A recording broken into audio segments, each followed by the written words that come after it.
नमस्कार and welcome you to career 247। मैं हूं प्रशांत धवन। बहुत ही जल्द आप देखोगे, एक्चुअली कल ही हो सकता है कि आप देखें कि एक यूएस मिलिट्री एयरक्राफ्ट भारत में लैंड करेगा और यूएस कहेगा कि लो, ये है तुम्हारे इलीगल इमिग्रेंट्स, वो इंडियंस जो कानून तोड़ के गलत तरीके से यूएसए में घुस गए थे।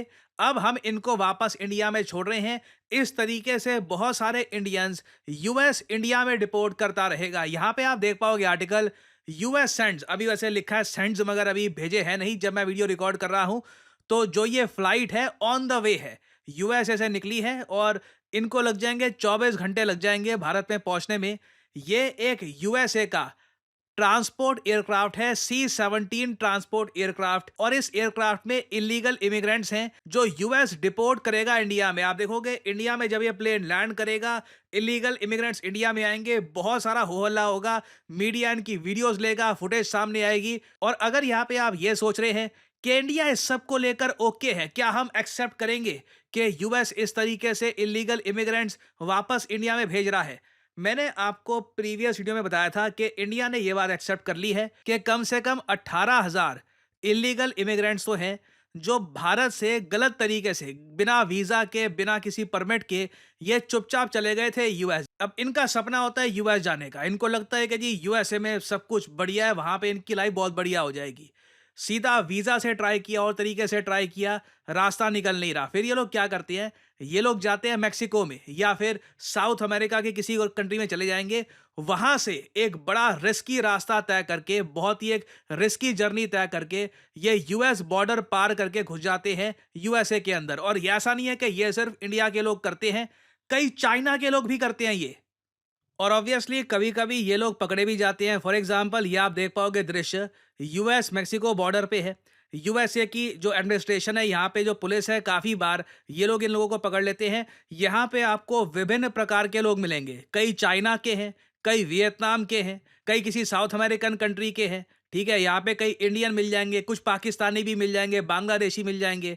यहाँ पे आप देख पाओगे हर एथनिसिटी के लोग हैं, गलत तरीके से यूएसए में घुसने की कोशिश कर रहे थे। और यहाँ पे आप पूछोगे कि यार ये यूएसए में मान लो घुस भी जाए, ठीक है, कैसे भी करके ये जो सिक्योरिटी है, पुलिस वगैरह, इनसे बच बचाकर ये यूएस के अंदर घुस भी गए तो काम कैसे करेंगे? कुछ इनका वहां पर डॉक्यूमेंटेशन तो होगी नहीं, कैसे काम करेंगे? देखिए यूएसए में कई स्टेट्स हैं, न्यूयॉर्क में फॉर एग्जांपल मैं आपको बताऊं, वहां पर बहुत सारे इलीगल इमिग्रेंट्स काम कर लेते हैं क्योंकि काफी जगह ना वहां पर जो आपकी सिटीजनशिप है उसकी डॉक्यूमेंटेशन आपसे इतनी मांगते नहीं है। हालांकि इसका एक डाउन साइड ये होता है कि ये लोग यूनियन में काम नहीं कर पाते, ओवरऑल इनकी सैलरीज काफ़ी कम होती है, दिक्कत आती है वेरियस और टाइप के काम निकलवाने में। मगर आप कह लीजिए जुनून होता है कि अमेरिका जाना है, अमेरिका में रहना है, कि कुछ भी करके ये लोग चाहते हैं कि भैया इलीगली जैसे भी करके हम यूएस पहुंच जाए।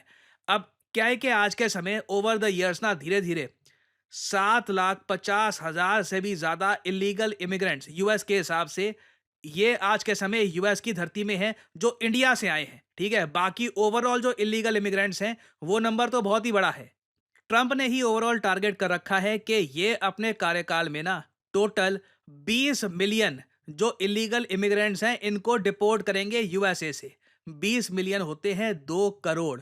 इनमें से 18,000 तो पक्का इंडिया के हैं। इंडिया ने भी ये बात एक्सेप्ट कर ली है और इंडिया का देखो क्लियर स्टांस है। हमारे देश में अब मान लो कोई आदमी है, ठीक है, उसको बस जुनून छा गया कि मुझे बस यूएस जाना है, कैसे भी जाना है, और वो कानून तोड़ के गलत तरीके से कैसे भी करके यूएस में घुसने की कोशिश कर रहा है। इसमें देश के जो हमारे बाकी नागरिक हैं जो कानून को फॉलो करते हैं, भारत सरकार है, उनका क्या दोष? उस इंडिविजुअल की मर्जी है, ठीक है, वो कैसे भी करके यूएस में घुसने की कोशिश कर रहा है। यूएस ने उसको पकड़ लिया। अब यूएस ने इंडिया को डॉक्यूमेंट्स दिखा दिए कि देखो हम प्रूव कर सकते हैं कि ये भारत का नागरिक है, ये आपको वापस लेना होगा। अब हमारे लिए यहाँ पे अच्छी बात ये है कि हमें अभी के लिए फॉर द टाइम बीइंग खुद पैसा नहीं खर्चना पड़ रहा। यूएस की मिलिट्री के प्लेन्स खुद बहुत सारा पैसा खर्च के, लाखों रुपए खर्च करके पर इमिग्रेंट, पर इलीगल इमिग्रेंट लाखों रुपए खर्च करके भारत में इनको डिपोर्ट कर रहे हैं। और ना सिर्फ भारत में, ये यूएस कर रहा है दुनिया भर के कई देशों में। आप जान के हैरान होंगे, पोलैंड, यूरोप का एक बहुत बड़ा देश है पोलैंड, पोलैंड से भी बहुत सारे इलीगल इमिग्रेंट्स यूएस पहुंचे हुए थे। अगेन ये जो नंबर है बहुत बड़ा है। 2 करोड़ में ना कई चाइनीज हैं, कई यूरोपियंस हैं, कई साउथ अमेरिकन हैं, कई अफ्रीकन हैं, दुनिया भर के लोग हैं। इधर आप देख पाओगे आर्टिकल पोलैंड के ही बताया जा रहा है 30,000 पोलिश लोग हैं जो यूएस में घुसने की कोशिश कर रहे थे इलीगली, पकड़े गए। इनको वापस डिपोर्ट कर दिया जाएगा। आप सोच कर देखो, यूएस जाने का क्रेज इतना है कि पोलैंड यूरोपियाई देश है, यहां से भी लोग कोशिश कर रहे हैं कि कैसे भी यूएस जाने का इनको मौका मिल जाए। चाइना ने ये बात एडमिट कर ली है कि हाँ बिल्कुल, हमारे भी कई लोग होंगे जो यूएस घुसने की कोशिश कर रहे होंगे, और अगर यूएस इन लोगों को वापस चाइना में भेजेगा तो चाइना इनको एक्सेप्ट कर लेगा। मगर इन्होंने शर्त यहाँ पर यह लगाई है कि सिर्फ मेनलैंड सिटीजन्स को एक्सेप्ट करेंगे। अब मेनलैंड से मतलब क्या है, ये इनका कुछ क्लियर है नहीं कि मतलब क्या तिब्बत के लोगों को नहीं लेंगे या फिर हांगकांग, ताइवान जो ये लोग मानते हैं कि इनके हिसाब से इनका पार्ट है, उनके लोगों को नहीं लेंगे। ये चाइना ने क्लियर किया नहीं है। मगर ओवरऑल जो बहुत सारे चाइनीज नागरिक जो यूएसए ने पकड़े हैं, उनको चाइना ने भी एक्सेप्ट करने की बात कर ली है। तो ये नॉर्मल है, ठीक है, ये दुनिया भर में हो रहा है, चाहे यूरोप के देश देख लीजिए या अफ्रीका में। तो ऐसा नहीं है कि इंडिया में यूएस मिलिट्री आ रही है और ये जो लोग छोड़ के जा रही है, ये कुछ हमारे लिए निराला यहाँ पे हो रहा है। और सिंस अभी के लिए for the time being deport करने की कॉस्ट यूएस खुद उठा रहा है ना, ये हमारे लिए काफ़ी अच्छी बात है। वैसे मैं आपको ये बता दूं, मिलिट्री ट्रांसपोर्ट एयरक्राफ्ट को यूएसए से इंडिया में ले जाने की कॉस्ट बहुत ज़्यादा होती है। अभी रिसेंटली बताया गया कि जो ये मिलिट्री डिपोर्टेशन हो रही है ना, ये एक आप कह लो कमर्शियल एयरलाइन में जितनी फर्स्ट क्लास की सीट होती है ना, उससे भी ज़्यादा महंगा पड़ रहा है। यहाँ पे आप देख पाओगे US president Donald Trump's military deportation flight to Guatemala. अभी तो मैं ग्वाटेमाला की बात कर रहा हूँ, इंडिया की तो इससे ही महंगी होगी। ग्वाटेमाला में ही जो ये डिपोर्टेशन कर रहे हैं, उसमें भी पर माइग्रेंट इनको कॉस्ट आएगी 4,675 यूएस डॉलर्स। इंडियन रुपीस में रफली ये हो गए 4 लाख रुपए। 4 लाख रुपए एक इलीगल इमिग्रेंट को डिपोर्ट करने के। 10 के कितने हो गए? 40 लाख। 100 के कितने हो गए? 4 करोड़। और हजारों में तो आप मान के चल लीजिए मिलियंस ऑफ डॉलर्स का खर्चा आएगा। सो अगेन ये सारा खर्चा अभी के लिए यूएस उठा रहा है। पेमेंट इसकी जो यूएस टैक्स पेयर्स हैं वही करेंगे। और डोनाल्ड ट्रम्प ये मानते हैं, इन्होंने अपने लोगों को वादा किया है कि ये यूएसए को इलीगल इमिग्रेंट मुक्त बना देंगे। इससे ट्रम्प के हिसाब से जो ओवरऑल क्राइम है ये कम हो जाएगा। और ट्रम्प ये जरूर मानते हैं कि यूएसए को वापस इनके हिसाब से अगर एक बहुत ही पावरफुल कंट्री बनाना है तो यूएस सेफ होना चाहिए। यूएस एक ऐसा कंट्री होना चाहिए जहां पे क्राइम ना के बराबर हो। ट्रम्प के देखिए आइडियाज इतने अजीबो गरीब, इतने रेडिकल है। इन्होंने यहां तक भी एक रिसेंट एक आइडिया फ्लोट किया। एक मान लो यूएसए का ही कोई नागरिक है, वो लगातार यूएसए में क्राइम करता जा रहा है। यूएस एक बार को पता है करेगा, किसी और कंट्री को कहेगा और ये बोलेगा कि इस आदमी को तुम पकड़ लो, अपने देश में रख लो, थोड़े से पैसे ले लो, और बस अब ये तुम्हारी सरदर्दी हो गई। और इसकी मैं आपको क्लिप दिखाना चाहता हूँ। यहाँ पे आप देखोगे ट्रम्प कहेंगे कि अगर मान लो एक आदमी है, लगातार यूएसए में अपराध करता जा रहा है, रिपीटेड ऑफेंडर है, तो एक टाइम पे आकर ना उसको यूएसए में रखो ही मत, किसी और देश में डाल दो, उस देश को थोड़ा सा पैसा दे दो। ये ट्रम्प का मैं देख रहा हूँ, इनका माइंड सेट है, पैसा सबसे ऊपर है, पैसे से सारी प्रॉब्लम सॉल्व हो जाएगी, ये ट्रम्प का मानना है। ये मान के चल रहे हैं कि बस मैं कहीं भी डॉलर फेंकूंगा, दुनिया तैयार हो जाएगी। ये जो उनकी अंडरस्टैंडिंग है ना, कहीं पर अगर गलत हो गई और दुनिया ने सच में यूएसए के सामने खड़ा होना स्टार्ट कर दिया कि देखिए हर जगह अपनी आप मनमानी नहीं चला सकते, तब प्रॉब्लम आएगी। बट ये जो छोटी सी क्लिप है ये मैं आपको दिखाना चाहता हूँ ना। डोनाल्ड ट्रम्प की इस विचारधारा से आप एग्री करते हैं या नहीं एग्री करते, बताइएगा कमेंट सेक्शन में।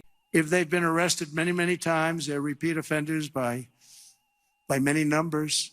I want them out of our country. I also will be seeking permission to do so. We're going to get approval, hopefully, to get them the hell out of our country along with others. Let them be brought to a foreign land and maintained by others for a very small fee, as opposed to be maintained in our jails for massive amounts of money, including the private prison companies that charge us a fortune. अब यहाँ पे आप समझ गए होंगे कि Donald Trump को क्यों जयशंकर साहब भी कहते हैं कि ये आदमी क्या है, ये है एक अमेरिकन नेशनलिस्ट, अमेरिकन राष्ट्रवादी। ये चाहता है मेरा देश बिल्कुल साफ हो जाए, इलीगल इमिग्रेंट्स को भी निकालूंगा, और जो लीगल मेरे देश के सिटीजन्स हैं ना, जो मेरे देश में रहकर लगातार अपराध कर रहे हैं, समाज को प्रॉब्लम्स फेस करनी पड़ रही है। फिर दिक्कत ये भी आती है, इनको जेल में रखो। हमारे जेल के स्टैंडर्ड भी बड़े हाई हैं क्योंकि ये यूएसए है, तो हमें खर्चा भी बहुत आता है इन लोगों को जेल में रखने में। तो इनको मैं किसी गरीब से देश को दे दूंगा, बोल दूंगा कि ये थोड़े बहुत पैसे ले लो, इसको रखो अपने देश में, अकल आ जाएगी इन लोगों को। आई मीन आप माइंडसेट देखो इस आदमी का, ये हेलबेंट है कि यूएसए को क्राइम फ्री बना देंगे। अगेन इंडिया में आप अगर देखें तो इलीगल इमिग्रेंट्स को लेकर कुछ ज़्यादा होता नहीं है। आई मीन अभी रिसेंटली एक फेमस बॉलीवुड एक्टर थे, उनको भी एक इलीगल इमिग्रेंट ने अटैक किया, कुछ हुआ ही नहीं। मतलब मैं इमेजिन नहीं कर सकता कि ऐसा अगर मान लो कल को न्यूज़ आती टॉम हैंक्स के साथ, टॉम क्रूज के साथ हो जाता, यूएसए में इलीगल इमिग्रेंट्स का जो ये इशू है ये वापस एक हॉट टॉपिक बन जाता। खैर ऑलरेडी अभी बना हुआ है, वो और तरीके से इसको डील करते हैं, बट वही है, ये डिफरेंस है इंडिया यूएस में। And I think Donald Trump example set करेंगे, ये नए तरीके से ना, ये एग्जाम्पल सेट करेंगे कि ओवरऑल एक कंट्री में जो भी प्रॉब्लम्स हैं उनको सॉल्व कैसे किया जाता है, चाहे फोर्स के जरिए आप करिए या फिर धमका कर करिए। ईदर वे डोनाल्ड ट्रंप ये इंश्योर कर रहे हैं कि सिंस ये इनकी आखिरी टर्म होगी, आई गेस, आई मीन कुछ इनके सपोर्टर्स ये भी कहते हैं कि ये हो सकता है कि प्रेसिडेंशियल टर्म जो लिमिट है उसको ये रिमूव कर दे, लंबे समय तक प्रेसिडेंट रहे। उसके बारे में अभी मैं कुछ कह नहीं सकता, मगर उस पर भी यूएस में कई जो ट्रंप के सपोर्टर्स हैं बात कर चुके हैं। बट अभी के लिए मैं ये कहूँगा, ट्रंप जो कर रहे हैं ना, ये चाहते हैं कि इनकी एक लेगेसी रहे और लोग इनको याद रखें एज ए मैन जिसने यूएसए को वापस सेफ बना दिया था। यूएसए में जो भी इलीगल तरीके से लोग आ गए थे, जो अनफॉर्चुनेटली जिनमें से कई लोग क्राइम में भी इंडल्ज करते हैं, उनकी आबादी यूएसए में ना के बराबर कर दी थी ट्रंप ने। तो जैसे मैंने आपको बताया था, आने वाले 4 साल बहुत ही इंटरेस्टिंग रहने वाले हैं, बहुत कुछ होगा। अभी तो खैर ये यूएस मिलिट्री का प्लेन जो इंडिया में लैंड करेगा, कैसे इनको इंडिया में वापस लाया जाएगा, it will be very interesting to see. जो इसके विजुअल्स आते हैं, इससे रिलेटेड मैं आपके लिए बाद में ऑब्वियसली वीडियो लेके आऊँगा। फाइनली यहाँ पे आपसे पूछूंगा एक क्वेश्चन। देखिए A23A ये आज के समय काफ़ी न्यूज़ में है। आपको यहाँ पर सिंपली ये बताना है कि A23A आखिर है क्या। ये बेसिकली दुनिया का बता रहे हैं, दुनिया का सबसे बड़ा एक खतरा है और काफ़ी डैमेज पहुंचाएगा। बट A23A क्या है? ये है यहाँ पे आपकी ऑप्शंस: सैटेलाइट, आइसबर्ग, वायरस या फिर मिसाइल। कमेंट सेक्शन में करिए उत्तर। जो लोग देंगे सही आंसर उनकी कमेंट को मैं दे दूंगा हार्ट, ताकि बाकी लोग समझ पाएं कि सही उत्तर क्या है। और फाइनली आप लोगों के लिए एक बहुत ही इंपॉर्टेंट मैसेज। कई बार स्टूडेंट्स हमसे पूछते हैं कि देखिए एमबीए करनी है हमको, एमबीए करने का बेस्ट तरीका क्या है। मैं तो क्लियरली आपको बोलता हूं, आपको अगर मान लो एडमिशन मिल गया है किसी आईआईएम में या फिर किसी टॉप एंड बिजनेस स्कूल में, जो बिल्कुल आप कह लीजिए रैंकिंग्स में टॉप 10 में आता है, जो बहुत अच्छी प्लेसमेंट देता है, वो तो देखिए अलग वहाँ पे हिसाब किताब है। वहाँ पे आपका खर्चा भी होगा, काफ़ी बार लाखों रुपए वहाँ पे लग जाते हैं, and it is worth it. मगर कई लोग ना देखिए, जब आईआईएम में उनका नंबर नहीं लगता, वो किसी मीडियोकर टाइप की ऑफलाइन एमबीए यूनिवर्सिटी से भी करते हैं एमबीए, वहां पर भी 6 लाख 7 लाख 8 लाख रुपए खर्च देते हैं।